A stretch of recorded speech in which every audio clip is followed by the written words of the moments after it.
Welcome in, everybody. Another day, another full court trap pod. A little pre Thanksgiving action for you. I am Luke Tackett. Joined here with me is Blake Smith. Blake, how are we doing on this fine Wednesday afternoon? I'm doing good, man. Just been enjoying a bunch of great college basketball games and just taking it all in. How about yourself? There definitely hasn't been a shortage of great action going on. Uh, Yeah. Val and Sully, they're not with us today. They're off doing their own thing, a little bit busy. But me and Blake got you. We're here holding it down for the boys. Last episode before the Thanksgiving holiday. We hope everyone watching has a great Thanksgiving. But today we've had some action early on. Louisville absolutely pounding Indiana and Mike Woodson. I'm going to hold up a drink here, my peppermint. The Indiana basketball season, it's not looking too good. So, Blake, while we take a toast to Mike Woodson's absolute disaster class today, I'm going to let you get your thoughts out. What do you think about this? Honestly, if I have to be honest, I'm going to have to just flat out say it. Mike Woodson, you better be counting your days, man. That performance against Louisville, granted, Louisville is not the same team they were a year ago. Whole different program, no returners or no returning players that gave them any valuable minutes. But Mike Woodson, you're ranked 14th in the nation for a reason. What are you doing? Why do you guys have, I think it was like 20, 25 turnovers as a team? It might have been more. Yeah, I think it What are was. you doing, Mike Woodson? I don't even think Mike Woodson knows what he's doing, to be honest. If we brought him on here and asked him that question, he may not be able to give you an He'd answer. probably just throw his arms up and say, I don't know. I I don't was know. Like, I was watching the last 5 minutes of that game. Like, this was a really hard watch overall. Like, this was credit to Louisville. They beat the brakes off them 89-61. That's an encouraging sign for them, especially after they got worn down by Tennessee. But towards the end of that game, about 5 minutes left, Mike Woodson, he's just sitting there like this, just completely defeated. And that's, I think, an accurate depiction of all of Hoosier Nation right now. I mean, this game, truth be told, it was over around the 16-minute point when Louisville hit that 11-0 run. Me and Blake were on the phone, actually, and Kayshawn Pryor threw in that absolute just jam. And from then on, it was just BTA, belt to ass. quite literally. That defense that Louisville had tonight, I think they can easily be top 25 after tonight's showing. And Yeah, with how they shot the ball from the field, like 53% as a team against a top 15 team in the nation, yeah, that's definitely top 25 worthy. yeah, and I've got to toot my own horn a little bit on Louisville. I'd said in the preseason pod, opening night pod that we did, the debut, the full court trap. I said, look out for Louisville. I think they make their way into the rankings, and this one it might elevate him there. I mean, he's got a good squad, Pat Kelsey. You finally got the one of the best performances of the season so far from Chucky Hepburn. Noah Waterman, he just turned into an absolute sniper. Kayshawn Pryor wasn't very efficient from three, but he was a dominant force in the paint on the rebounds and running through traffic, just jamming on people. So if you're a Louisville fan, you got a lot to be excited about with this one. And yeah, the revival, as they call it, it might be in full swing now after this. And as a Kentucky fan, it pains me, but you got to give them props. They're cooking right now, and that matchup coming up in a few weeks, Kentucky Louisville. I think the rivalry might finally be back after Kenny Payne did his best to kill it there for a while. Before we move on to, I think we got to show some love to Rain Smith from Louisville coming off the bench, Oh, hitting absolutely. 4 threes, 12 points. Honestly, I've seen on social media and I couldn't agree anymore. I think he's a new age Ryan McMahon for Louisville. Yeah, and before we move on as well, I really want to dive more into the Indiana aspect of this because, I mean, this is an embarrassment. I mean, Miles Rice going 1 for 11. That's pathetic. Like, you got Yeah. absolutely nothing out of anyone besides probably Ballo and Reno. I hope I'm saying his last name right. Bench production, not really there. You get 7 points from Good off the bench, and even him, he was 2 for 6. So for Indiana, this is a all systems failure. You got to regroup and bounce back quick because this group has high expectations. The fans have high expectations, and if this trend continues, those fans are going to be telling Mike Woodson, "Hey, get out."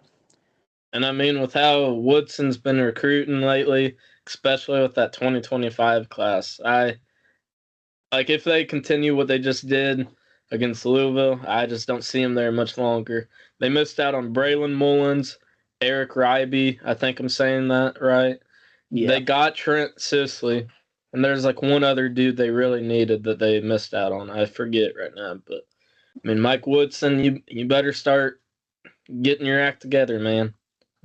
I got 2 words for Mike Woodson: LinkedIn. You might be needed here in the near future. Excuse me. But yeah, I mean, credit to Louisville, like we said, great all-around performance by them. And before we move on, I have to note that. Sorry, my TV's going here. If you all see me turn around mid-pod, it's because I'm trying to check out this action. But West Virginia is currently up 2 on the number 3 ranked Gonzaga Bulldogs with 9:17 to go. We're going to be watching that one. We'll provide a live reaction if it ends over the span of this recording. But for now, let's dig into the Monday-Tuesday recap because the basketball gods blessed us. Close games across the board, everything. We already did an instant reaction to UConn's defeat to Memphis, and believe it or not, the defending champs had another defeat that we're going to have to dig into here in a little bit. But we can't move on into UConn and all these other games without mentioning Auburn, Iowa State. What a game that was on Monday night, I believe. Can you check me on that, Blake? Monday night? I think it was. Yeah, Monday night. Yeah, it was. Yeah. 83-81, the Tigers get it done. Johnny Broome with the clutch tip in with about a second to go elevated the Tigers over the Cyclones. Another epic performance by him, 21-10. Chad Baker-Mazara just went into takeover mode in the second half where he got 16 points in that half alone. Tahad Pettiford had 14, and the backcourt of Denver Jones and Miles Kelly each had 12. All around, a great performance from Auburn, coming back from an 18-point hole at one point.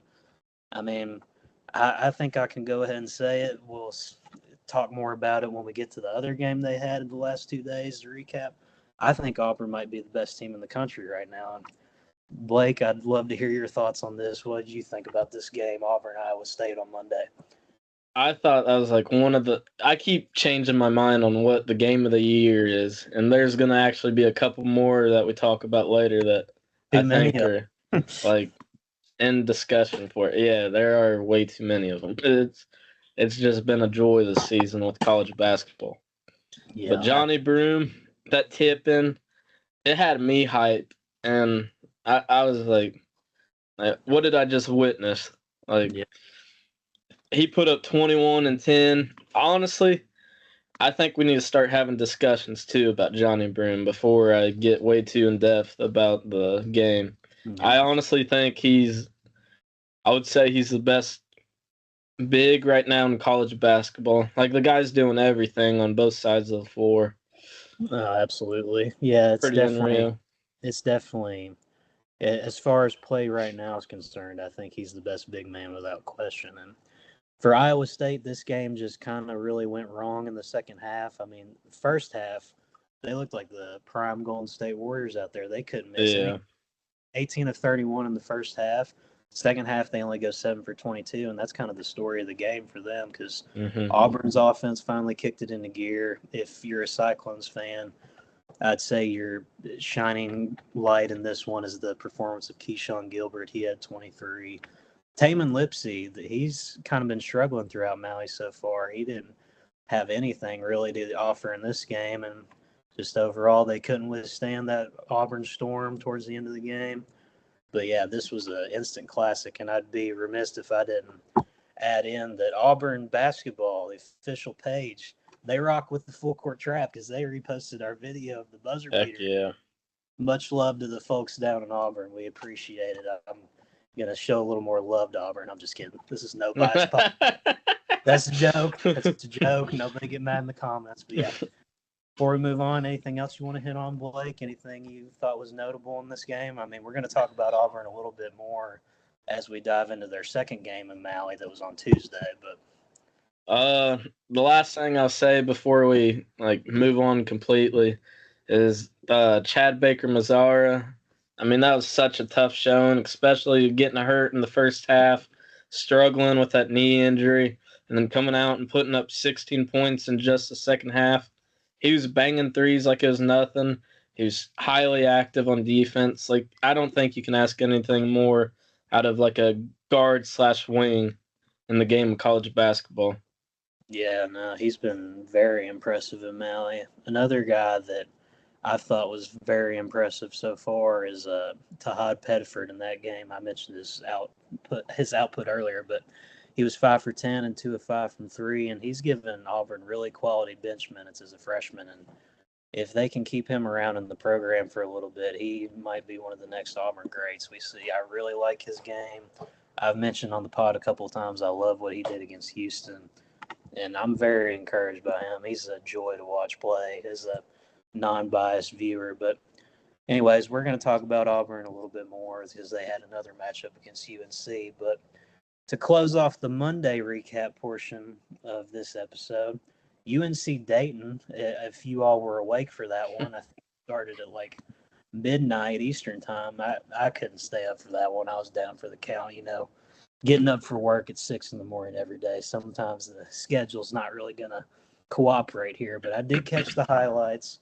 RJ Davis, 30 bombs, Seth Trimble, 27. Both those two combining for 57 of UNC's 92 points on the game. And I mean, we all know how much of a Seth Trimble enthusiast I am from day one of this podcast. So very happy to see that. 20 of RJ Davis's points came in that second half. So we said in the preview of this UNC Dayton game that it could be a close outing if the backcourt of RJ Davis and Seth Trimble weren't at their best, but they were at their best, even if the first half started a little rocky where RJ Davis only got 10 and UNC was able to prevail by 2. Nate Santos on Dayton, quick shout out to him. He led the team in scoring with 15, but it was a great game. I mean, down to the wire, caught the highlights. Blake, I don't know if you were up for this one or not. I would imagine you probably were, but I stayed up the first half, and I was half asleep by the time that halftime came around. I tried to stay up for it, but I just couldn't do it. I went to bed knowing that Dayton was up 18. I wake up the next morning and I see that UNC somehow miraculously pulled off their biggest upset in a long time. Yeah. I think there's got to be discussions to be made about UNC and how their bigs are not what they should be doing, or not doing what they should be doing. They're just not giving them very quality minutes, I would say. Yeah, and I mean, we hinted at that in prior episodes where we were previewing the ACC. I picked North Carolina as my ACC regular season winner, and I'm getting a little more discouraged as the games go on. We'll talk more about UNC just like we will with Auburn because those two ended up meeting up last night. But I just this front court of Jalen Withers and Jalen Washington, it's getting a little sketchy. I'm not going to lie. And when you just have no paint presence whatsoever and you're fully relying on guard play, it's going to be tough to win. And that's why I like teams like Kansas so much and why I've been so high on them because they've got Hunter Dickinson and he's a dominant paint force, but they've got guards around them that are just experienced guys with loads of talent as well. And I mean, Seth Trimble and RJ Davis, they're looking like one of the best backcourt units in all of college basketball thus far. And that's encouraging for the Tar Heels. But if they want to go to the places that they want to be,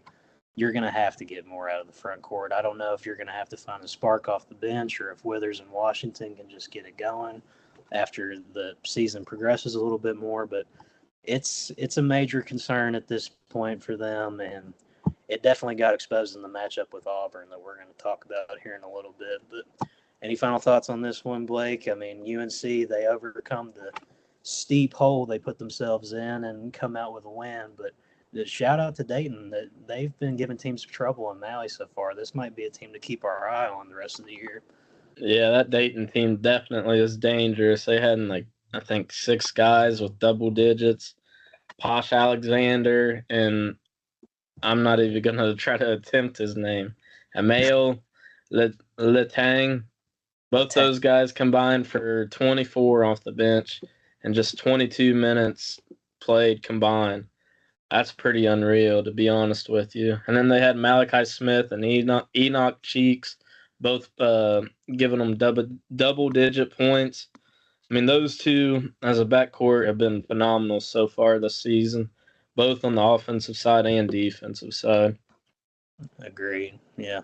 Well, that pretty much captures all of the action for Monday night. Before we go super in depth on the more notable games that happened on Tuesday night, we got a few quick hitters here. SDSU dominating Creighton 71-53. Ryan Kalkbrenner really didn't have much of a performance that you would expect out of him, and a lot of that could be contributed to Creighton's injury problems right now. I mean, the one shining light for them in this, I would imagine, would be the performance of Pop Isaacs with 18, but even him, inefficient, really, 7 for 20, 2 for 10. And if you're an Aztecs fan, you got to be really excited about BJ Davis here, dropping 18, 7 for 11 shooting. But this wasn't really much of a game to remember. The first one of the Players Era Festival, I don't know if you caught any of this one, Blake, but what do you think about the Aztecs just beating down on Creighton? We've shown a lot of love to Creighton recently, with Kalkbrenner especially. I mean, I've been a pretty firm believer in the Blue Jays, but like pre-injury of their point guard, Stephen Ashworth. But, I mean, I thought going into this game that Kalkbrenner would be doing, like, phenomenal things like he has been. But I think the Aztecs, they ended up giving the formula of, like, how to stop Kalkbrenner, like double teaming. And without a solid guard that can create scoring opportunities for Kalkbrenner, I think they're going to be hurting until Ashworth gets back. Yeah, you could definitely feel the loss of Ashworth in that one for Creighton. And then the second game of that Players Era Festival, Oregon took out Texas A&M 80-70. Is anyone shocked? I know that I sure am not, because I am not a Texas A&M believer. But I did bet on Texas A&M in this game. I bet them to cover, so I guess that's what I get when I go against my logic. Yeah, so Blake, what do you think about this one? I mean, you know my feelings about the Aggies. I'll let you kind of lead the way for this.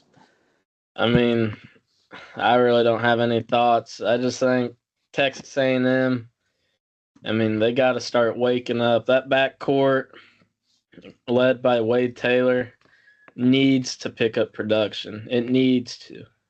Wade Taylor went for 16, by the way. Who's shocked? Oh, my gosh. It's unreal at this point. I want to be a believer in him, but it's getting hard at this point after being in college as long as he has been. Yeah, and then you got Zurich Phelps. He went 6 for 18 as well. Just terrible shooting numbers across the board. 32% as a team. And then Oregon, on the other hand, 45% of the team. Just clearly the better team was the Ducks on this day. And Sully, correct me if I'm wrong, is it Sully that is a big believer in Oregon? I feel like we he said something about like he highlighted Shellstat, I remember.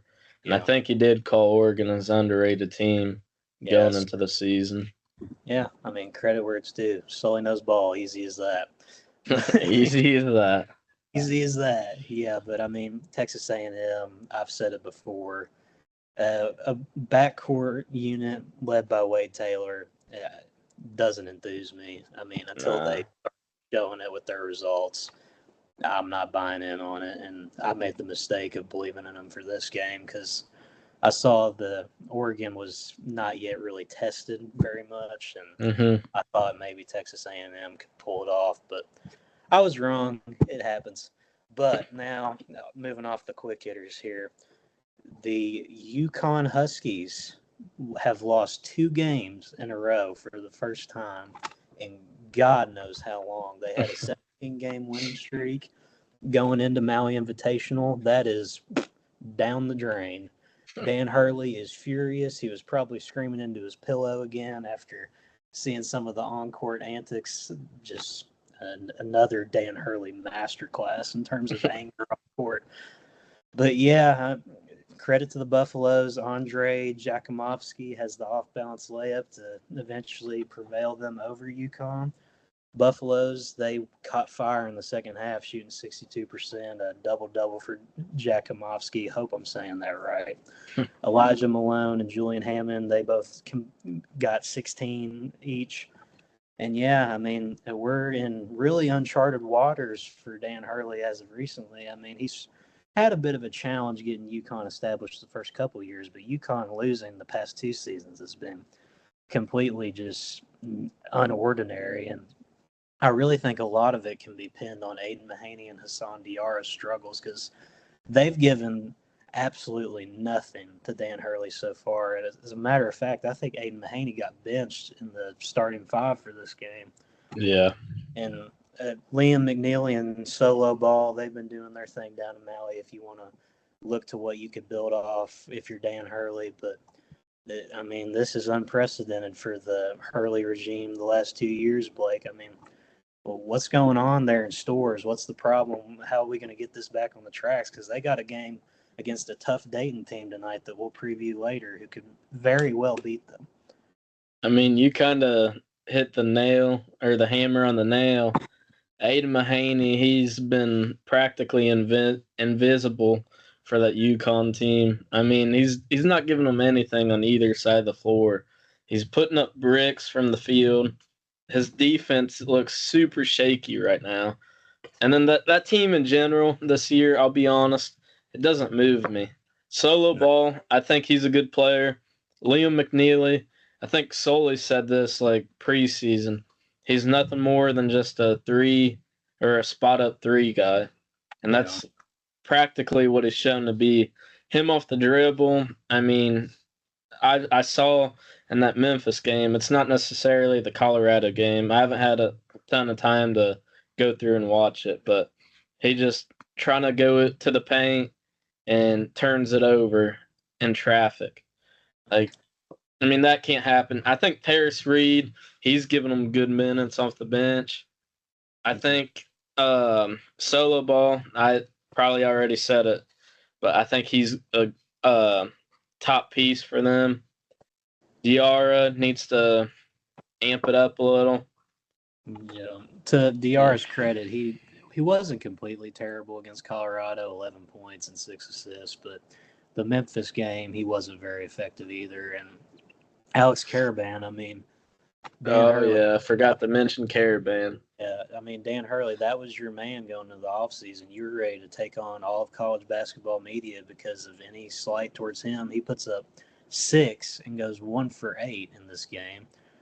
I think it's a pretty obvious thing to say that this UConn team is probably going to go where Caravan and the supporting cast will take them. And if he's putting up stinkers like that, then Sully's take of them being possibly a second-round exit is getting more feasible by the day. And I'm thinking I might have given too much credit to this UConn team just based off who they were the last couple of years rather than what they are right now. Because the reality is Cam Spencer, Tristan Newton, Klingon, all those guys, they're not walking through the door to fix this mess. He's got to find a way with the roster that he has right now. And that roster, top to bottom, it's just starting to kind of show the cracks that we were worried about in the preseason. And I mean, the UConn stock is at an all-time low right now. I'm selling mine while I can. Dan Hurley might pull my IP and come find me towards the end of the year if they make a run, but I don't know. I mean, I'm not liking what I'm seeing, Blake. Not liking what I'm seeing. Yeah, this UConn team definitely does not move me like they have in the past couple of years. No, not at all. But to give Colorado credit, their guys stepped up. Elijah Malone, Jakimovsky, obviously.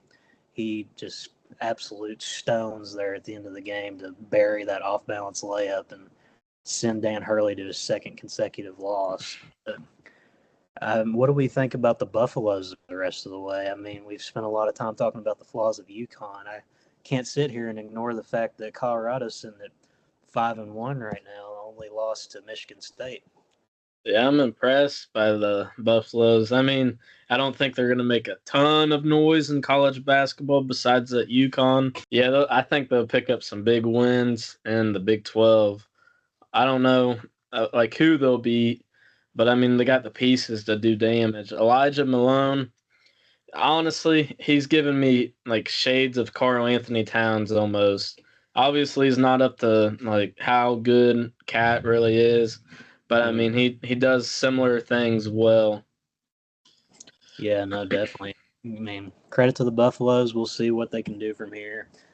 I think that this result's kind of more telling of UConn, but Colorado, they may come prove us wrong. But moving on to another game at the Maui Invitational from last night, Iowa State prevails in a close one against Dayton, who we just hit on a couple minutes ago in their matchup against UNC. The Cyclones, they were in a really, really, really close game here the whole way. 11 ties and 10 lead changes. Malachi Smith gets a career high for the Flyers with 22.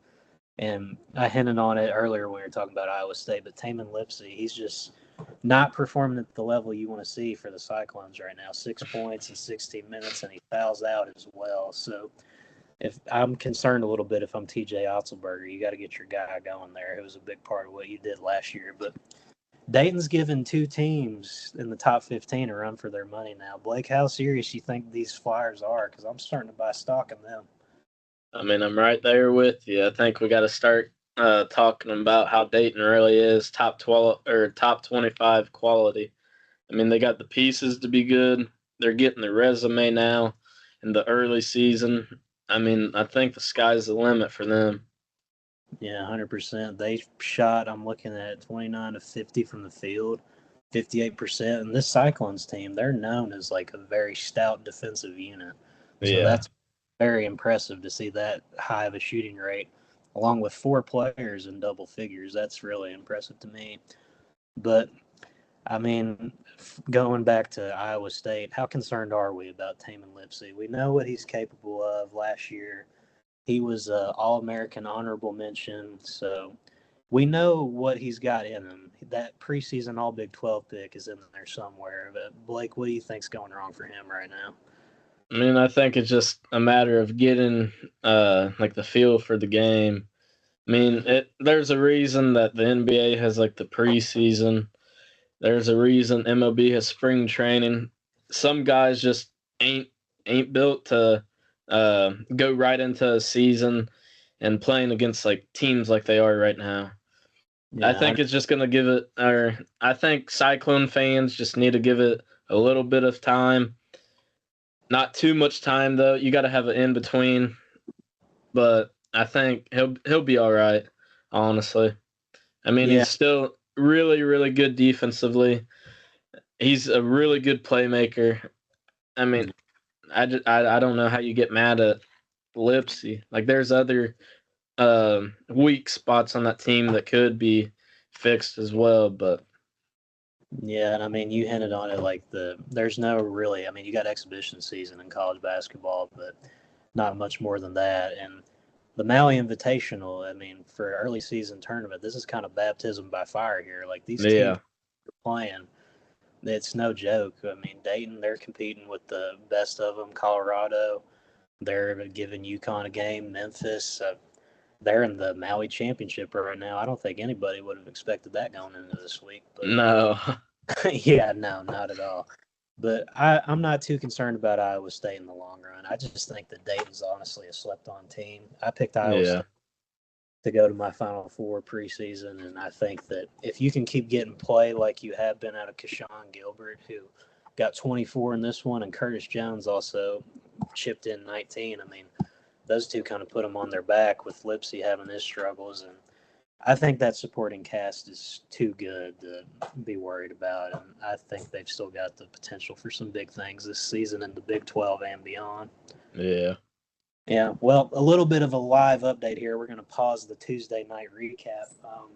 Gonzaga, as we speak, 69-66 over the Mountaineers, 30 seconds left. 52 seconds. The Oh, 30 seconds. Yeah, Mine's so behind. I'm a little bit ahead of you here. The Mount Oh, man, the Mountaineers just missed a three that would have tied the game. 23 seconds left. Gonzaga going to the line.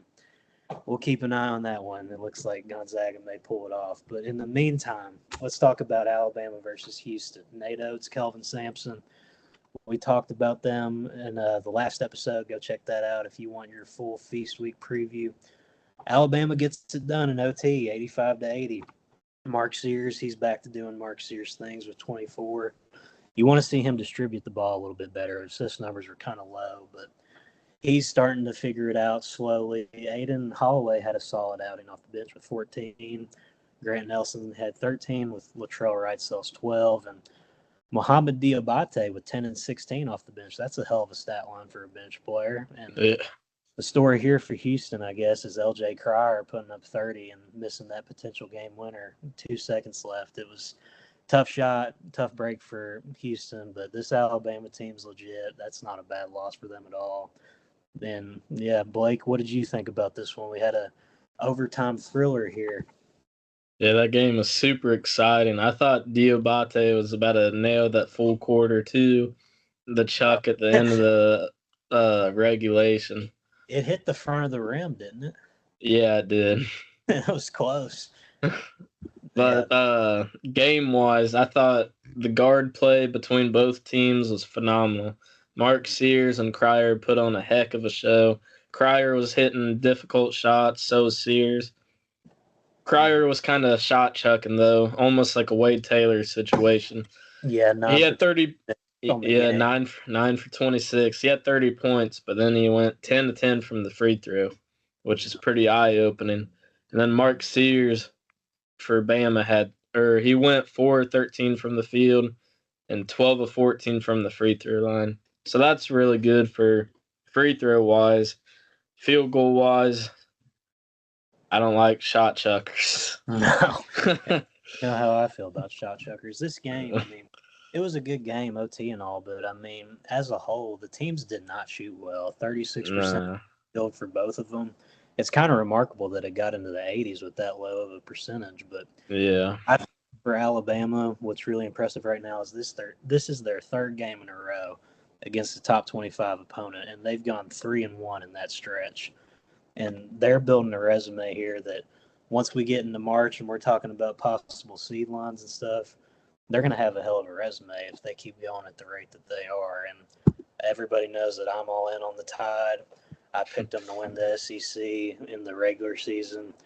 Auburn, though, they've come out and they've impressed very, very well so far. So we'll see. It may be those two battling it out at the top, but I've got big hopes for the Tide. And I don't know about you, Blake, but I'm very excited to see what happens the rest of the way with them. Yeah, I think the Tide have the chance to go all the way this year. I mean, they've had their struggles initially, but I mean, I think as the season goes on, they're going to keep ramping it up. I mean, that game or the win they had last night against Houston's really telling of that team. Yeah, and I mean, we talked about it in the preview episode. We thought this game was going to be a matter of tempo versus slow and half-court sets. And yeah, Alabama came out on top, so I think that is telling of the job that Nate Oates did in getting his team prepared and going out there and executing the way that they want to.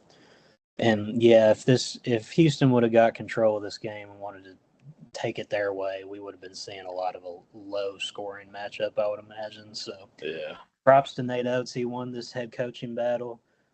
I'm all in on Nate Oates.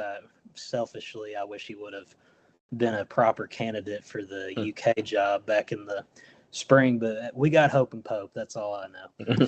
Anyways, moving on to another blue blood matchup here, and I'm talking the bluest of blue bloods you can get. Kansas Duke, 75-72.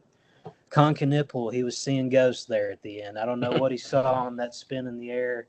I guess he got scared on the contest from KJ Adams and those Kansas bigs, but that pass with 5 seconds to go, I kind of sold the game for him. He did have that tough look, though, where he almost banked it in and sent it to OT. We saw the ghost of Gordon Hayward in the 2010 Final Four with that almost banked half-court shot.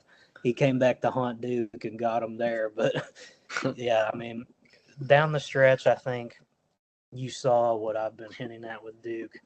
the freshman talent, they're going to have their learning experiences. It's going to be a little bit bumpy. And Cooper Flagg, he went again to that spin move that he tried in the Kentucky game where Otega Oweh ripped it away. And this time he just lost control with about 50 seconds to go. And Duke had a chance to get the lead there. It was a 1-point game. And I just think, for me personally, what I want to see out of Cooper is just more control in those situations.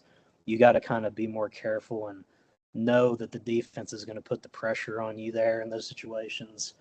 But yeah, I mean, I just think that this game simply is experience prevailing over talent. And I'm not sure what you think about it, Blake, but I would imagine you have a similar take on this one. Yeah, I do. I mean, I hinted at it a little earlier that there's been like a ton of Game of the Year candidates already. And this is another one that we're discussing today that I think, I don't know about is the Game of the Year, but I think it's up there right now. Yeah. It was so back and forth there in the second half. And I mean, even in the first half when Proctor hit that shot to put them down 3, it was just nail biting if you're a Blue Devil or Rock Chalk fan. Yeah, And I mean, can we talk about Hunter Dickinson kicking Malik Brown? Yeah. I was going to let you wrap up your thoughts first, but we'd be remiss if we didn't talk about that. I mean, what the hell, Hunter? You think that was intentional, or you think? Oh, 100%. Are you kidding me? We know who Hunter Dickinson is. He's been doing this shit for years now. No, that was not an accident. He knew exactly what he was doing there. I mean, come on. You've been in college basketball since like 1998 now. You're acting like this? Really? I thought it was on purpose too. I mean, it looked like he was like looking at him literally before he dropped his foot and karate kicked Malik Brown. And I hate it too because he's such a talented player. But I mean, he acts like a child on the court sometimes, to be quite frank. It's just, yeah. I 100% think it was on purpose. I'm sure Duke fans will agree, and Kansas fans won't. But that's just the way the cookie crumbles. Everybody's got their opinion. But yeah, I mean, I think another thing that's telling here is Tyrese Proctor for Duke. He was the leading scorer with 15 last night. And I don't think that's a recipe for success with Duke. I think you need Proctor to be the stabilizing veteran force when you're in a tight game. He's going to calm everybody down and get the offense going. But if they're going to be winning these high-profile matchups, I think it really is going to come down to the talent of Cooper Flagg and Conkanipple and Malawak, I guess you could say as well, although he kind of resides more in the paint. But he was non-existent last night. I was extremely disappointed in him because I think I said in the preview that I expected him to give Hunter Dickinson one of his toughest matchups thus far of his college career. Yeah. I mean, Dickinson, even though he only played 24 minutes because of the ejection, I mean, he had I would say a quiet game for him. He had 11 and I think 6. Mm-hmm. Yeah. 11. And then can we talk about Flory Badunga coming off the bench in that big of a spot? Oh, of course. This podcast loves Flory Badunga. I'm a huge Flory Badunga supporter. The Absolutely. kid, great guy, awesome player. Came off the bench in a huge moment. Hunter Dickinson was ejected. He comes into the game. Flory actually struggled early on in that game. He wasn't making his layups. He wasn't hitting free throws. He wasn't rebounding well. He's getting kind of bully balled. But then he comes out after Dickinson gets ejected in a literal neck and neck game. He comes out there.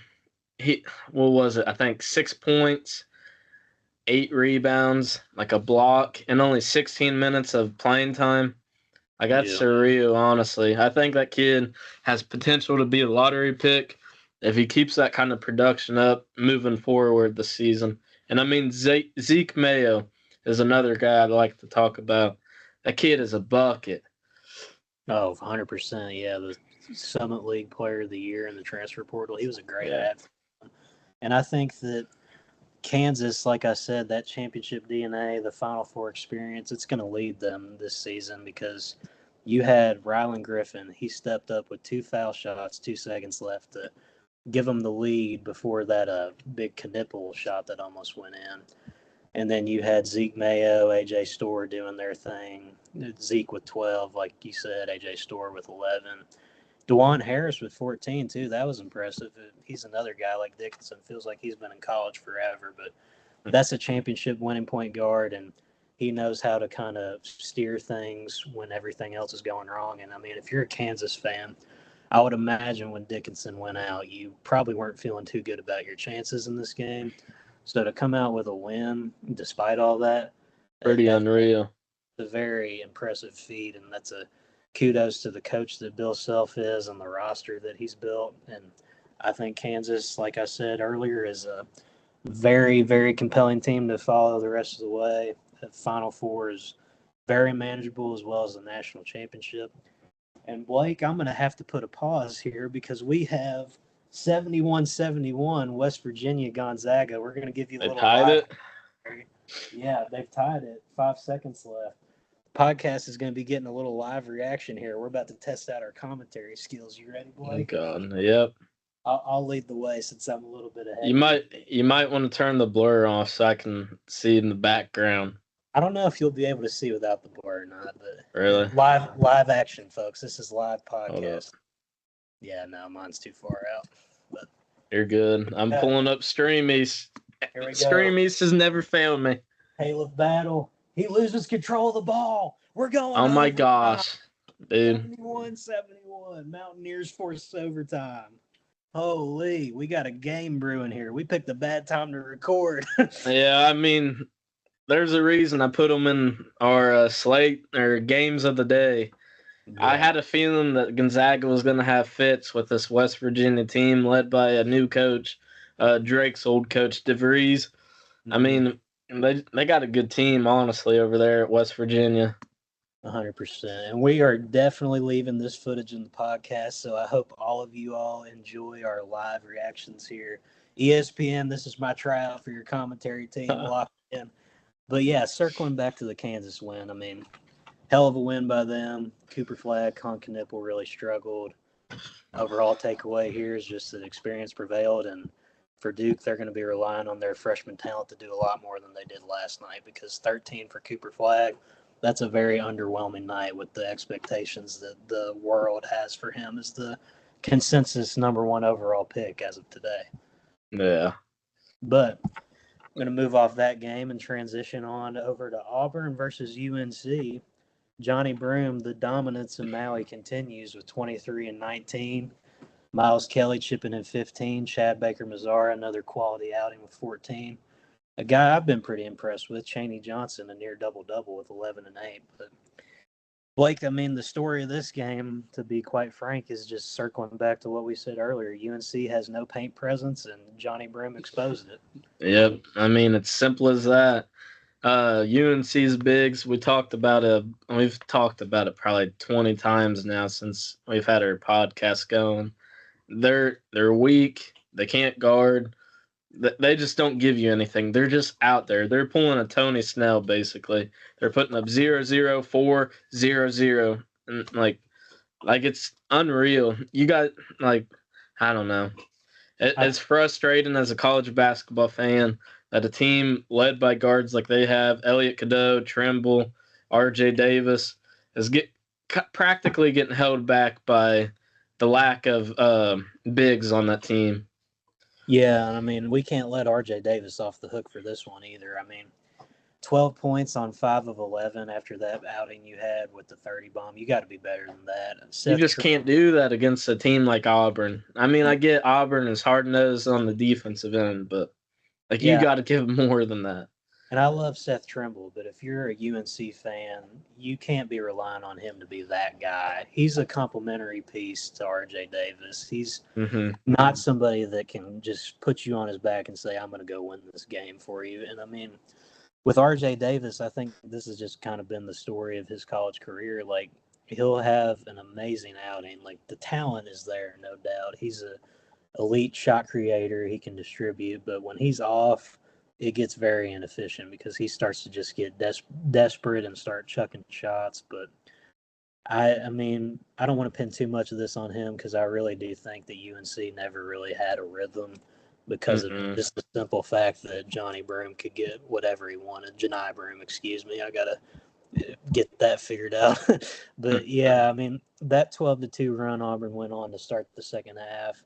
They never looked back after that, and now they're cruising into the championship game at Maui and going to be taking on Memphis, and that's an intriguing matchup. Memphis is on a heater, obviously, so we'll see what happens. I'm sure we're going to preview that here as we go on. But Blake, any final thoughts on Auburn, or is it just simply Janai Broome and that's the message of this game?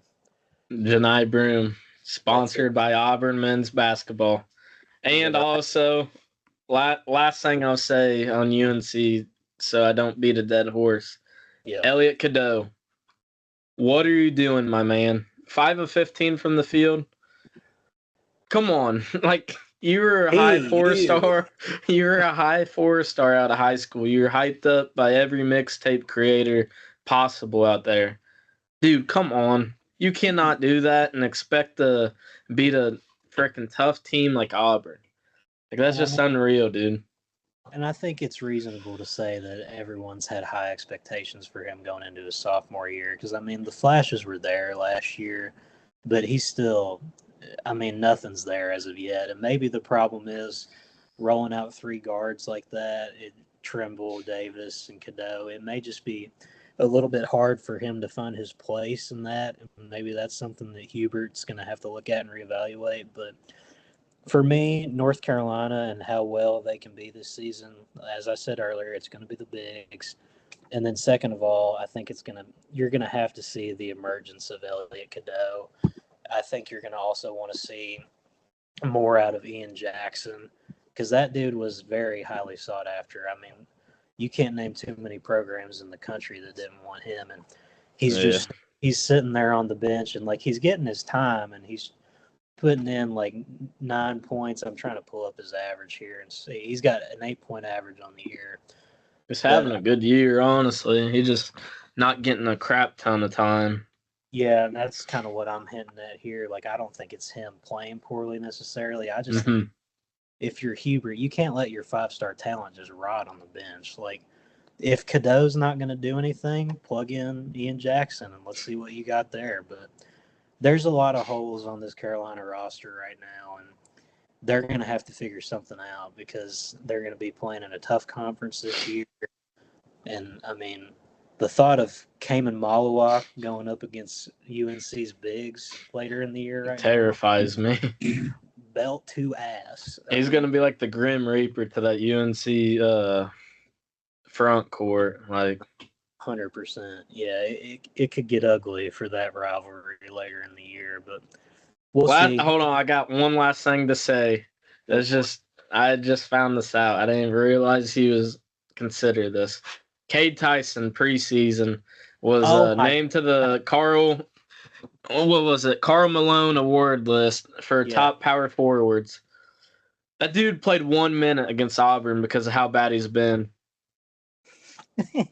Like he got paid probably over $1 million to literally just sit there, and then when he gets in, just airball shots, not do anything for that team. How are you considered one of the top power forwards preseason, and also at Belmont having a season like you did last year, and you come over to the ACC and just like fall apart? Like, I don't get that. I get it's a way higher level he's playing at now, but when you're a player that's like highly touted like you are, you can't do that. Like, yeah, and I mean the thing is too that it just goes to show that there's obviously mid-major talent is no doubt there. Like there's guys that can come up and play at a blue blood like Kentucky, Duke, Kansas.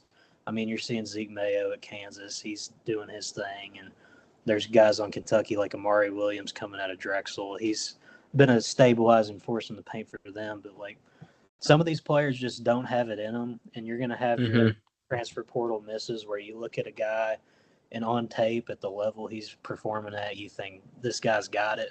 Then Cade Tyson is obviously a case of one of those guys that just does not have it. And I mean, if he's only playing 1 minute right now and it's only November, I mean, how the hell are you going to fit him in the lineup in January, February, March? You're trying to go through Yeah. the grind of ACC play. Yeah. It's just very concerning, and it's a lesson for coaches. Like, don't give out your NIL money to just anybody. Like, we got to be budgeting here. We got to get the proper talent in programs and not just be giving dudes a bag. That's why you got to hire the right scout coaches. Like, you got to be able to identify talent, like spot on, basically, because one mistake can ruin a season. Yeah, and I'm not like trying to dunk on the guy or anything. I'm not like wishing any kind of failure on him, but like you got to just be better than that. Carolina needs to step up, and I'm not sure if he's going to provide it, but yeah, I mean, hell of a win for Auburn. Pretty much second half domination. Johni Broome. I think it's time to start giving him a little bit more respect nationally.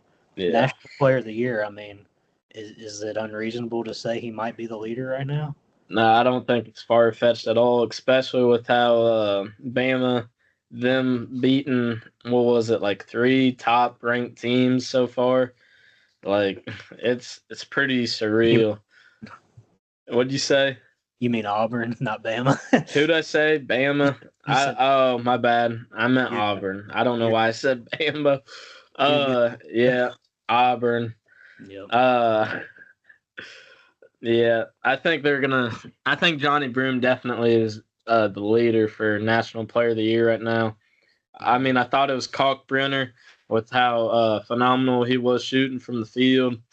And, I mean, his points per game average was pretty high there at one point. I mean, heck, after one game, stats are either inflated or deflated completely. He was averaging 43 points after a game, obviously, because he scored 43 that game. But, I mean, Johni Broome is doing it day in, night out against some of the top teams in the country. Yeah, and I mean, he's one of those mid-major guys, too, going back to that point with Kate Tyson. Like, there's your misses, and then there's your big-time hits. Like, how in the world did this dude get to Morehead State University without anybody seeing, like, hey, if you develop this guy, he's going to be a stud? Yeah, it's pretty unreal. And while we're at it, we got to give a shout-out to old Hunter Kirk, grad assistant over there at Morehead State right now. Full Court Trap's got some ties over at Morehead State. We love Morehead State, one of our favorite mid-majors. And, yeah, I mean, Johni Broome, he's a baller. But, I mean, that's about all of the major matchups for Monday and Tuesday. Small note, Dylan Harper had 36 to defeat Notre Dame in OT. That was quite the performance by him, Blake. I know that we're all pretty high on him, and we all see him as a consensus top 5 pick coming up in the summer of 2025. Did you get to catch any of that performance or see what he was cooking with? I mean, I saw Frankie Vision's video of it.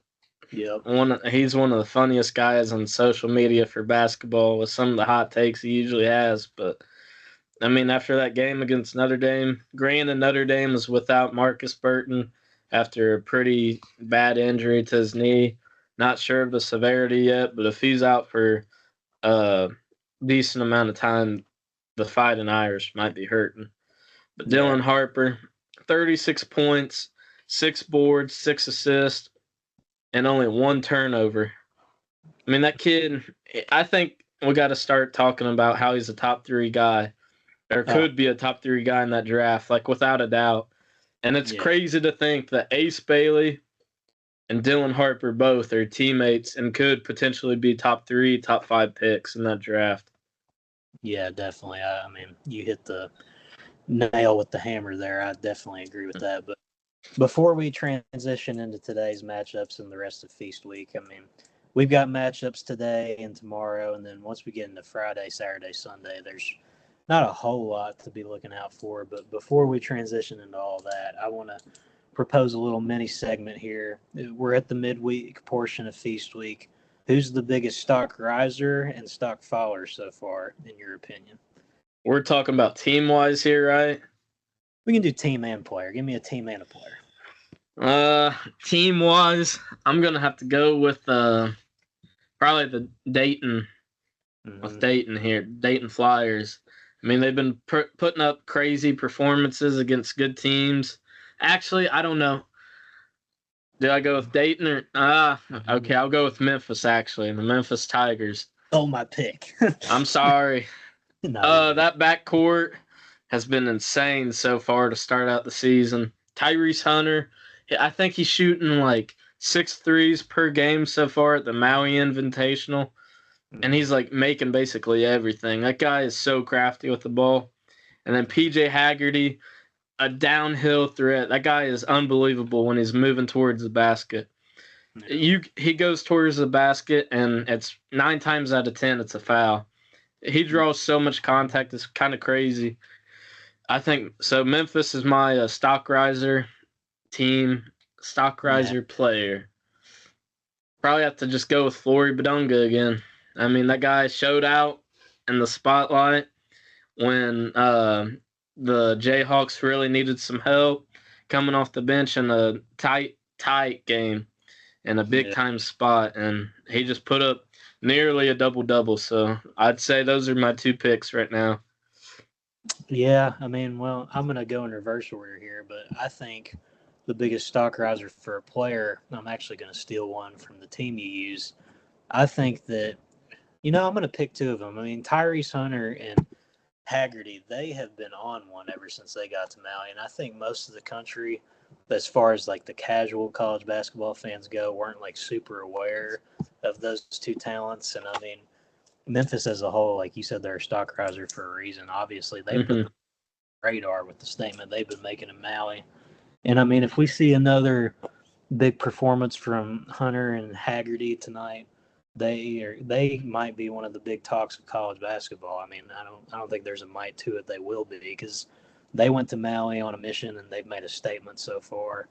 Memphis is a team they could be on top of the world right now if they beat Auburn tonight. We'll get into that in a little bit, but as far as my personal team stock riser, it's a tough one because I think that the easy cop-out answer would be Auburn just because of how elite of a level they're playing at right now, and you can make a case that they might be the best team in the country. But I'm going to steal the one that you mentioned, and I think Dayton has gained a lot of respect nationwide with the performances that they've had in Maui so far. I mean, they took UNC to the wire. They had a big lead on them and just kind of let it slip, but that was an impressive thing. And I mean, they went down to the wire with Iowa State as well, who was a second weekend tournament team last year, has the potential for that and more this year. So I'm very impressed with Dayton. I'm going to be keeping an eye on them as we go on. And I mean, we may be talking about them as a sleeper in March. We'll see. But I'm looking right here. It appears as if Gonzaga, West Virginia might have just gone final. Yeah, West Virginia ended up pulling that off by 8 in overtime. Well, I mean, that's the game I had listed first on the Wednesday preview. I guess we'll talk about it now. It's not a preview, it's a recap. The late start we've had. But, Blake, what do we think about that? I mean, that's a huge upset in the landscape of college basketball right now. I mean, I'm pretty sure this is like the first like huge win in the post-Huggins era. I could be mistaken, most definitely. Yeah, they stunk last year. There was nothing with that team. That's true. I mean, Tucker DeVries coming in tonight, 4-9 from the field, put up made 2 threes, finished with 16 points. I think he's one of the like top or premier transfers from last season to this season. Javon Small, Oklahoma State transfer, just put up 31 on a top 3 team in the nation. I was looking at that. He's definitely going to be getting the post on the Instagram page here. 50% from the field, 4 of 10 from 3, 7 boards, 2 assists. Let me see if he had any steals. He had a steal, a block, 3 turnovers. But, I mean, with that game he played, who cares about the turnovers? Yeah, I mean, when your scoring output's that high, I mean, and you take out a top 3 team in the country, who gives a damn, really? Literally. Amani Hansberry, he's a sophomore. He put up 19 points. Like, this is unreal what I'm looking at. Let's see the team comparisons. And I've got to point out for Gonzaga here, not so impressive. This might be a stock faller player of the week. Ryan Nembhard went 1 for 10 this Oh afternoon. my God. He had 7 points. He managed to get 7 points, 5 of 6 from free throws. So, like, all of his points came from free throws and 1 field goal. That's, yeah, Sickening. not super encouraging if you're a Zags fan. But, I mean, hey, he had 12 assists, and there's that. But I think we need to start talking about how Braden Huff should be a starter. That kid's been putting up a crazy season so far. 19 points today off the bench. yeah, Graham Ike started today, only had 5 points. Yeah, Mark Few, what are we doing? Like leaving Huff on the bench like that? It may be time for a more elevated role there. Yeah. I mean, granted, he's played a crap ton of minutes off the bench, but I mean, still, he should still be the starter there. Yeah, I mean, Khalif Battle, he did his thing. He had, 16, and Huff had 19. But I mean, as when you look at the overall for Gonzaga, you didn't get much of anything outside of that. Ryan Nimhard stunk. Nolan Hickman, okay, 13 points, 5 for 11. Oh, he had a good game. Hickman did. Yeah, but I mean, the supporting cast. I mean, besides Battle and that starting lineup, it's not good. Nimhard was putting his best either CP3 or Westbrook impression in that game. 1 for 10 from the field. I mean, he had 12 assists, but yeah, I mean, it's Ryan Nimhard. Come on, dude. It's very impressive too when you look at West Virginia's starting 5. 4 of the 5 starters ended in double figures, and even the one lone guy that was in single figures, Sincere Harris, I think, is that how you say that name? Yeah. He had 8, so I mean he's borderline double-digit scorer. So that's just a complete team effort from the starting 5. But then you look at the bench. They only got 2 points off the bench, and they managed to beat the number 3 team in the country by 8 points. Yeah, it's crazy to even think about. So I guess that transitions into this. Do we think this game is more telling of Gonzaga maybe being a little bit too highly touted after that Baylor performance with a Baylor team that's not looking that good, or is it more so West Virginia's being slept on? Or it could be a mix of both. It's probably a mix of both, I would say. Actually, I don't know, honestly, because Zaga, they've shown to be really tough so far. I think this could just be one of those games where it's like a pebble in the road. Like, it happens. Like, Ryan Nimhard going 1 for 10. I don't see that happening you don't as often. Yeah, you don't really expect a guy like him to be doing that. And then I think, like, West Virginia, they just happen to have, like, the best game possible today. 4 guys in double digits. Javon Small, 31, while shooting 50% from the field, and then 4 of 10 from 3. Like, yeah. It's crazy. And we will know this is the Battle for Atlantis tournament, so I believe they'll be playing someone else to be determined, correct? Yeah. Yeah, that may be decided already. I'm going to take a look at the scoreboard here. It might. Yeah, I'm not seeing who exactly they'll play next just yet, but let me check the bracket real quick. Yeah, if you have the bracket, that would be good. But I mean, I think it's a mix of both, like you said. I mean, impressive performance from West Virginia, but you could say that Nimhard giving you that much, or not that much, that little may not happen again. And I mean, EK, he's better than that with only 5 points and 4 boards. He's a much better player than that. So you could point to that being a anomaly as well. But yeah, like you said, it may be Huff time over in Spokane. But yeah. So West Virginia will play Louisville tomorrow at noon on ESPN. Louisville tomorrow, gotcha. So that's going to be a quality Power 5 program game. Yeah, 100%. We're going to have our eyes on that one. Well, I guess that sums up the game between West Virginia and Gonzaga. Mountaineers, credit to them trying to get that program back on track. And Colorado versus Iowa State was another game that just took place a little bit ago. We can go ahead and recap that one now that the preview portion's behind us. That game, it was never really close, I don't believe. I didn't get to catch much of it because my eyes were on the West Virginia Gonzaga game, but 71-99, Iowa State gets it done. We don't got to go super far in depth on that one. I mean, we knew Iowa State, what they're capable of.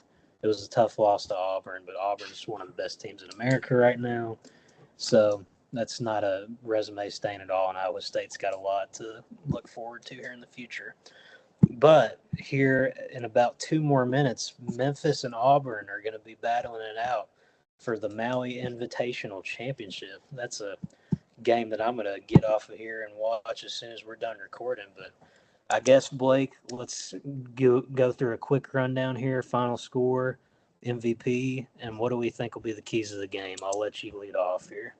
I think Auburn's going to pull this one off. I mean, they've been hot. I think they'll continue being hot as a team. I think they win 85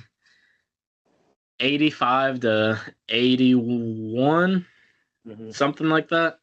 I think it's going to be a lot closer than some people might expect. I think what else? Yeah, that's really all I have. I think, MVP.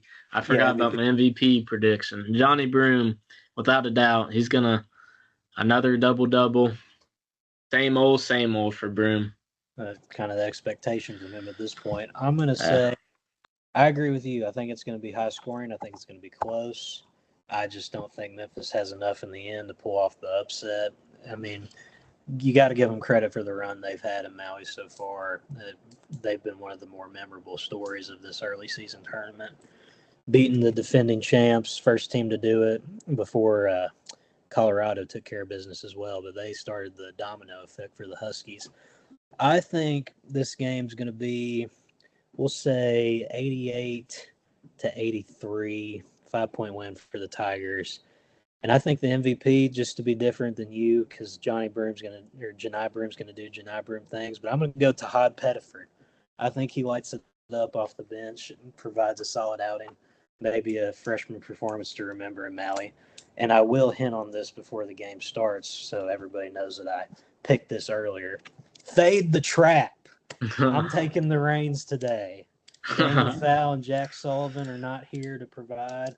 But don't worry, I'm cooking up for all my gambling addicts out there. So to hit on the Memphis portion while we're here, I got them at plus 9.5. I think they cover that spread today. Houston, I think they win very, very handily. They're going to cover that 16.5 today. Dayton money line, I think that they're going to pull off the upset against UConn. I think the bad momentum is going to snowball here. And Dan Hurley's going to be having a very angry plane ride home to Storrs, Connecticut. It may end in another full-on brawl like it did with Auburn recently. But, hey, that could just reinvigorate things, and the season might get back on track. So we saw what Auburn did after the plane fight. So, Dan Hurley, WrestleMania, let's get it going. And then I've got UNC to cover 4.5 against Michigan State. I don't think Michigan State's a good basketball team. I'll put it bluntly. Give me UNC. And then I hate to do this again. This has like burn material written all over it, but Texas A&M, I'm giving you my good grace one more time. 3.5 against Creighton. I think you all get it done. I think that the loss of Ashworth is too much for Creighton, and I think teams are starting to figure out what exactly to do to slow down Kalkbrenner and force that surrounding cast to beat you. And I just don't think they're good enough to beat a team like Texas A&M. Wade Taylor, please don't shoot 5 for 20. Prove me wrong. That concludes Fade the Trap. Put it in if you want, or if you think I'm an idiot and go against me, I don't care. Anyways, we talked about Texas A&M. They've got that game tonight against Creighton. Going to follow the same structure here. Keys of the game, MVP and the winner. Blake Smith, what are you thinking? A&M, that backcourt better be shooting efficiently from the field. My bad. I'm getting tired, kinda. No, you're good. They need to shoot efficiently from the field tonight, especially with the absence of Stephen Ashworth. He's a huge loss to that Creighton team. I don't think this game This game will probably be like a 60-point game, like in the 60 range, maybe low 70s. I'm going to have to go with, I think Wade Taylor actually picks it up tonight. I'm going to go with him as my MVP. So my final score prediction, let's just go 72 to 60, 61. 72-61. I like it. All right. I think Texas A&M gets it done. So since I've decided to pick them, that means they're going to lose because I have no faith in them. And when I buy stock in them, they fail me. But I'm going to say Wade Taylor. He gets on a heater. Maybe we see a 25-point type of performance. He'll be the MVP for the Aggies. I think they win. I'll go 67 to 61. They get the win there in the Players Era Festival. We're going to keep moving through these games, do a little college game day style rapid fire predictions here. Run a little bit long for the people today, but hey, we want to get you the best college basketball content you can get, fully in depth, thorough. That's what we're about at the Full Court Trap Pod. So, Michigan State UNC battling out for third place in Maui. I'll start with this one. I think UNC, I picked them to cover. I don't think it'll be super close. I think we get a game maybe 60 or not 62, 72 to 58. I'll say they win. MVP Seth Trimble. I'm a Seth Trimble believer. I'm going to stand by him. I think he has a good game. RJ Davis is going to have to shine too because that team's going to go where RJ Davis takes them. Jalen Withers and Jalen Washington, please do something tonight. Tar Heel Nation's begging you. Blake Smith, the floor is yours. Michigan State Spartan fans, you guys better be praying tonight that Tom Izzo can pull this off. Me, on the other hand, I think good old Hubie's got this one under control. I think it's going to be like 77 to 68. I feel like it's going to be close for a little bit, but I feel like UNC is going to get sort of an edge in that game. MSU's bigs is another big question mark. I mean, heck, that entire team is kind of a question mark right now, besides like Jace Richardson. UNC, they need to have Jalen Withers, Jalen Washington, guys like that in their front court to give them good minutes tonight. And I feel like if they follow that script, then they'll be just fine tonight. Yeah, I don't think there's really much to debate there. I mean, I have my own personal opinions about Tom Izzo and the Spartans, but that's another subject for another day. Moving back over to the Players Era Festival, we have Rutgers and Alabama. Alabama coming off the big win against Houston, obviously, and Rutgers coming off that overtime thriller against the Notre Dame Fighting Irish. Blake, what do we think about this one? I mean, Rutgers, they're kind of going to go where Dylan Harper and Ace Bailey take them, and this is a rough matchup to ask such young freshmen to do that. You want me to be honest with you right now? Hey, be honest. We know what we're about at this podcast. I don't think Rutgers stands a chance tonight. Them as a team, it doesn't move me whatsoever. I mean, Ace Bailey and Dylan Harper obviously are really good players. I mean, they're going to be going up against some grown men, though. Grant Nelson, Cliff Omoruyi, Mark Sears, guys like that on that Bama team. I just don't think they have enough firepower as a team, the Rutgers, that is, to be able to beat the Crimson Tide tonight. I truthfully don't think it's going to be close. Probably like a 20-point game or something. Yeah, I'm on board with you here. I mean, I'm not even going to provide a MVP or a final score for this one. I just don't think it's going to be close. No. My eyes might be on it if I see that it's a close game, but give me Bama big. I think they win by 15 to 20. And, I mean, I'll pick a player of the game while I'm here because why not? Mark Sears, you're my player of the year pick. Go be Mark Sears. Go do your thing. This is a nice little occasion where you can go up against the unexperienced guard and kind of take him to school if you truly are National Player of the Year material. So we'll see. That'll be an interesting matchup. Yeah. Team-wise, it won't be much noteworthy, but we'll see. Maybe Rutgers will prove us wrong. And to cap off Wednesday, This game most likely will start on Thursday because it's slated for 11:50 tip-off at the moment. UConn Dayton in the 7th place game. Yes, that's right. UConn is playing in a 7th place game. Shocking for everyone here at the Full Court Trap and across America. I picked Dayton money line on Fade the Trap, so Blake, I think you know where I'm sitting as far as who wins this game. I want to know. I want to know what you think. Who you think's going to win, and who's going to come up big for either team if they are to pull this off tonight. I think this is going to be a full throttle type of game tonight. Dan Hurley probably going to lose his mind yet again for the third time at Maui. Over under 4.5 meltdowns by Dan Hurley with the officials. Take your pick now. Easily over. I'm nailing a 10 over. That dude, I mean, obviously he's one of the best coaches, if not the best coach in college basketball. That dude's a crybaby almost. I will say his crash outs are very fun to watch as a Continue. Yeah. I think, like I was saying, this game's going to be full throttle. It's probably going to reach the high 80s, maybe the 90s, like that UNC Dayton game did. What else was I going to say? Shoot, we're going to have to cut this part. I actually don't remember what I was going to say. I kind of blanked. I do have to say, I got to pee really bad. So I'll think it's... No, I'll say something. I'll think of something real quick. Fuck, what was I saying before?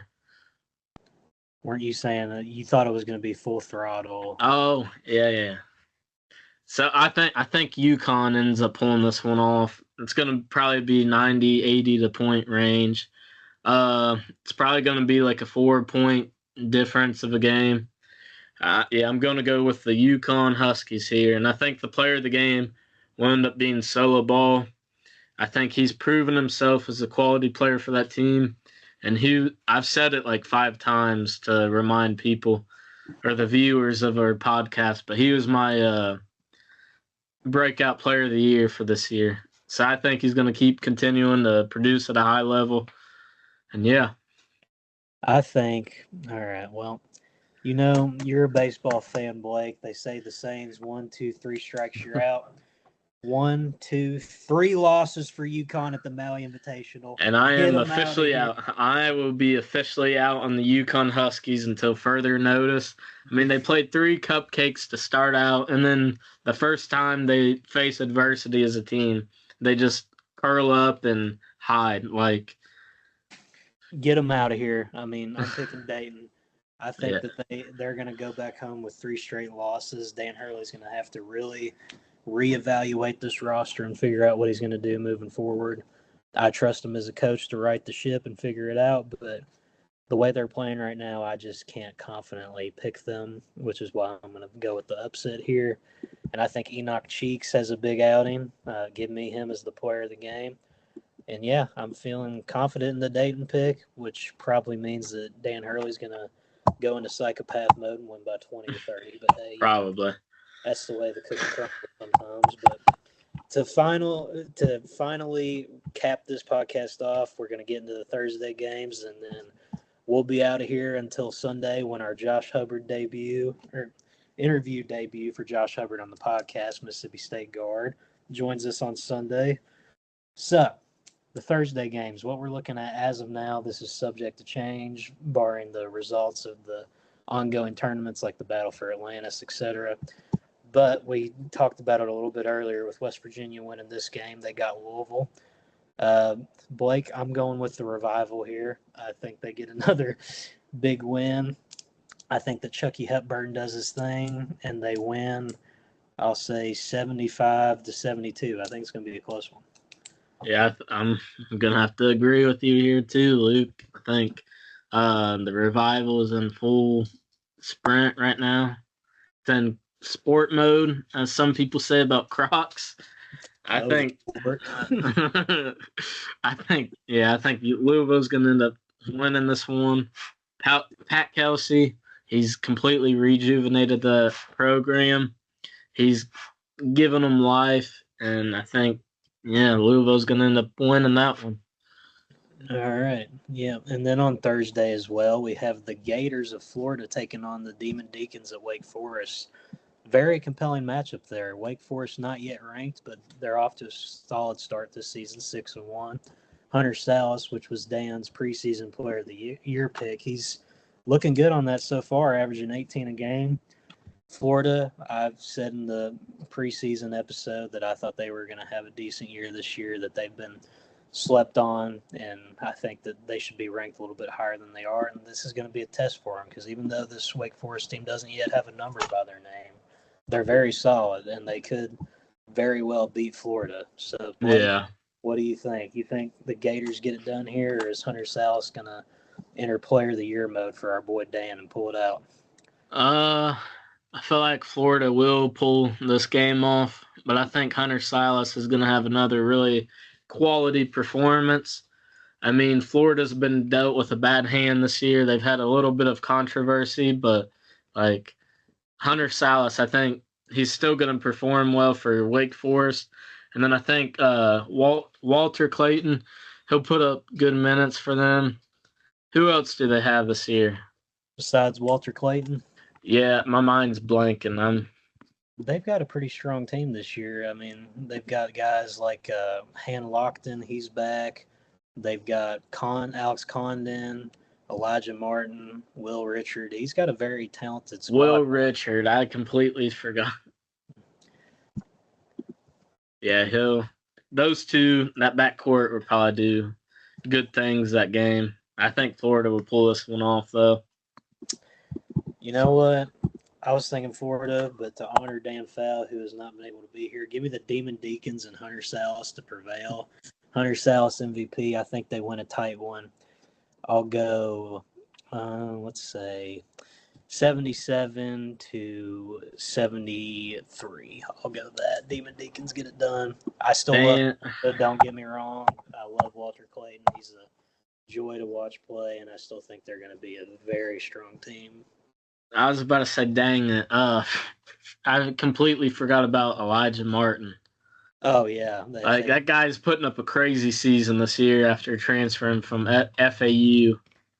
Yeah, he's averaging nearly 17 a game, nearly 7 boards a game. I mean, he's leading the team in 3 different stat categories out of the 5 main ones. And who would have thought that out of the FAU transfers, his counterpart, John L. Davis, he's outshined him so far this year. Yeah, most definitely. And then we've got a few more games on this Thursday slate, Thanksgiving hoops. Football, we got NFL football, we got unlimited amount of turkey and food, and college basketball. I mean, this is one of the best days of the year, Blake. But yeah, what more can you ask for? You can't ask for much more besides that opening weekend of March Madness. That's one. That's true. That is true. But we do have Purdue versus NC State in the Rady Children's Invitational. I haven't heard of this one, but I think Purdue wins. I mean, I haven't caught much of NC State this year so far, so I want to say easily, but I'll give the Wolfpack a little love here. I think they keep it respectable. I'll take Purdue in a low-scoring affair. Let's say 65-58, and I think Trey Kaufman-Wren, he's going to have a big day. Yeah, I agree with you. I don't think NC State will really keep it close, though. Or not necessarily close, because they've kind of struggled with some teams this year, like Presbyterian, Coastal Carolina. I mean, like I think this Purdue team, I've still not sold on them, Purdue as a team, but I think they're good enough that they'll not make that NC State game close at all. And then Trey Kaufman-Wren, he's been having a phenomenal season. Braden Smith, I think he'll show out against NC State as well.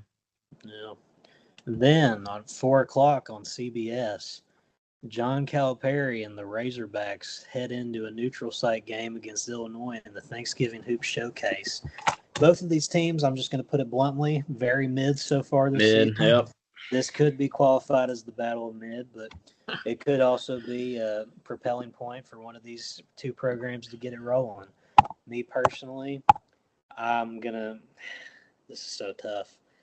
I don't want to sound like a hater, but I'm going to go Illinois because as someone who lived through the last 5 to 7 years of John Calipari, this is just kind of what the early season looks like for them. I remember vividly the 2020 season where we had Higgins, Maxey, and Quickly. There was a random neutral site game in Vegas against Utah, which was an unranked Utah team that they really shouldn't have lost to. Mm-hmm. And this is kind of the vibe I'm getting from this game. You got a holiday neutral site game. Are all your guys going to be bought in, or are they going to be wishing they were at home?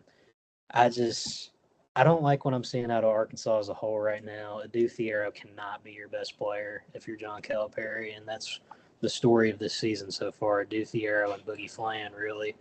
You got to get something out of DJ Wagner, Zvonimir Ivisic, and John L. Davis. It's time to earn your check, my friend. Like, you can't get paid a bag from the Tyson Chicken Walmart cold or whatever they got brewing down there in Fayetteville. But yeah, give me Illinois in a low-scoring game. We kind of know what the Cal offense looks like. It's not going to be rapid fire coming at you for 60 minutes. So yeah, I'm just going to go final score 72-68. We'll say Illinois prevails, and MVP, I'm going to go with the freshman Will Riley. I think he has a good game. I'm gonna have to disagree with you here a little bit. I think Arkansas pulls this one off. Hey, Calipari's. What was that? You cut out a little bit. I could see it. I mean, this is truly like a coin flip game to me. The only reason I'm not riding with Arkansas is just because of the damage that the last couple of years of the Cal era have done to me. But continue. You're good. I think Calipari at Kentucky, let's just say he struggled, not just like as a coach in general, but I mean at neutral site games. I don't remember him winning very many neutral site games, especially in the Champions Classic. He did beat UPenn last year, but I mean they're a weak team, and I'm pretty sure they kept the yeah, it was Shiver Me Timbers. If I'm not mistaken, I think they kept that game close for a little bit, and then I think it got blown out. I thought so because I was at work watching it, and I vividly remember that game. But yeah, Calipari has struggled at neutral site games. That's not an unknown fact. I think he ends up changing that reality though. Adu Thiero, I mean, you don't really want him as your best player. You want like Nelly Davis, DJ Wagner, Zvonimir Ivisic, guys like that to step up. Boogie Flan, he's been having a really good season still. Yeah. I think they completely changed the script of this year, though. They've been playing close against like some really weak teams, but I think this is where Cal's got to put his foot down and tell that team to like pony up, basically. Shout out Mark Stoops. Rally the troops. And, like, he needs to win that game, honestly. Or else I think Razorback fans are going to be really, really heartbroken. I don't even know if they'd be heartbroken. I think they're more so frustrated with the struggles against so far. But, I mean, It's almost like a certain fan base warned them about that. But I'm going to save those comments for another day. Okay, moving on. We got BYU 5-0, taking on the 23rd ranked Ole Miss Rebels. I think, me personally, we've talked about Igor Dimon on this show. I think he has a big outing. I think that BYU is going to get a signature early season win here, if you want to call Ole Miss signature. I mean, they're ranked, so it's a quality win. Ole Miss is a good team, and I don't think it's going to send shock waves from anybody, but give me BYU in a close one. I'm going to go high scoring. I think it'll be maybe, let's go 81-74. I'll go that. And Igor Dimon, he's going to do his thing. What do you think, Blake? You think the Rebels get it done, or you think you're on board here with the Mormon crew and myself? I'm a proud BYU supporter right now. I mean, that team is pretty deep. I mean, Richie Saunders, Cannon Catchings, Igor Dimon, those guys are putting on a really good show this year. Keba Keita, I think is how you say it. Fusini Traore. like some of these guys' names are kind of hard to say. Yeah. Dallin Hall. I mean, all these guys are having a really good season. Kevin Young, he's putting on a heck of a show as a coach right now. And I'm sure Cougar fans were probably a little like questionable. Not really after they hired him, but like once Pope left or whatever. But I mean, like since the day that Young got hired, I think he's been a home run hire. He's brought in top-notch talent, as we've seen with like Igor Demon and Cannon Catchings. Cannon was like a top 35 guy, I think, out of high school. He ended up decommitting from Purdue basically to go to BYU. I think those guys will put on a show tomorrow night, though. Yeah, I think that'll be a sneaky good game. Yeah. Yeah, well, Blake, this has been a loaded episode. I imagine we're going to get to editing this while we watch the Maui Invitational. We'll have this out here pretty soon for the people. Yeah. Give you a little Thanksgiving pod. You can listen to this in the lead up Thanksgiving Eve. But hell of a show. We had a live reaction in Gonzaga, West Virginia. We've been covering everything top to bottom, Monday to Tuesday, and games beyond that. We are going to be out of here until Sunday with our interview with Josh Hubbard coming up. I know we're all really excited. Super excited for that. That's first big one. I'm a big fan of Josh Hubbard's game. I'm excited to talk to him. I've heard he's a great guy. We're all really excited. We should have the whole crew here for that one. God willing, I think we will. If Sully can get out of that Chicago traffic, it gets tough out in the streets. It's true. We are planning on having the whole crew out here. We've got some new additions going on behind the scenes. Looking forward to rolling that out for you all and introducing our new fellas properly here in the coming days. And plenty more content to come, maybe a live reaction or two if it's manageable with everything coming up. And hitting the social medias like always. Be sure to follow us on TikTok, Twitter, Instagram, like and subscribe on YouTube. And yeah, Blake Smith, any parting words for the people before we all go enjoy Turkey Day tomorrow? I really just want to say I hope you all have a happy Thanksgiving tomorrow, and I appreciate your guys' support. Continue following our socials at the Full Court Trap, and yeah, expect a lot more content to come this weekend. I know we're all on this podcast thankful for college basketball, and we've had a hell of a week so far, and plenty more to be excited about. But everyone have a wonderful holiday. Enjoy the time with your loved ones. Be sure to give out plenty of hugs, even with those relatives that you may not get along with, because we got to appreciate everything we got this time of year. And yeah, for now, this is Luke Tackett signing off. Blake Smith signing off. Sully and Dan, we miss you guys. We look forward to talking to you on Sunday. Please come back. Please come back. Please come back. Dan, I love you. Sully, I love you. But for now, thanks everybody for the love. We're out of here. We're going to go watch the Maui Invitational, enjoy some more hoops. See ya.